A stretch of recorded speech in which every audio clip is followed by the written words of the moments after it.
જૈન મિત્રો, જે ઉમેદવારોનું સપનું છે કે મારે પીએસઆઈ બનવું છે પણ એને લખવામાં જો અડચણ આવતી હોય તો એ અડચણને હવે અમે દૂર કરી દઈશું.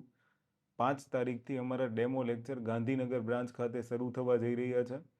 કુડાસણ ચોકડી, ઓર્બિટ મોલ, 6ઠ્ઠો માળ ભૂલતા નહીં. 5 તારીખે જે લોકો ડેમો લેક્ચર ભરવા આવશે એ બધાને આ 5 સપ્લિમેન્ટરી અને પીએસઆઈ મેઇન્સની જે 5 પેપર છે એ પેપરનું સોલ્યુશન એ દિવસે જે લોકો આખું લેક્ચર ભરશે એને ફ્રી આપવામાં આવશે. પણ એની કરતાં ઇમ્પોર્ટન્ટ બાબત કહું, જોડે વ્હાઇટ પેજની નોટ લઈને આવજો. એ દિવસે ડેમોમાં તમે જે કંઈ પણ શીખો ને એ બી તમારા માટે કામ આવી જશે. લખવાનો ડર ચોક્કસપણે દૂર થઈ જશે, આ યાદ રાખજો. જે લોકોએ બેચ જોઈન કરી છે, જેણે એડવાન્સ પેમેન્ટ કરી દીધું છે, ભરોસો રાખ્યો છે, એ ધ્યાનથી સાંભળી લેજો. કંઈ કરવાની જરૂર નથી. એક વખત ખાલી 30 દિવસ આપજો. એક પણ શબ્દ પીએસઆઈ મેઇન્સમાં કરવાની જરૂર નથી. તમામ વસ્તુ અમે કરાવી દઈશું. જય હિન્દ.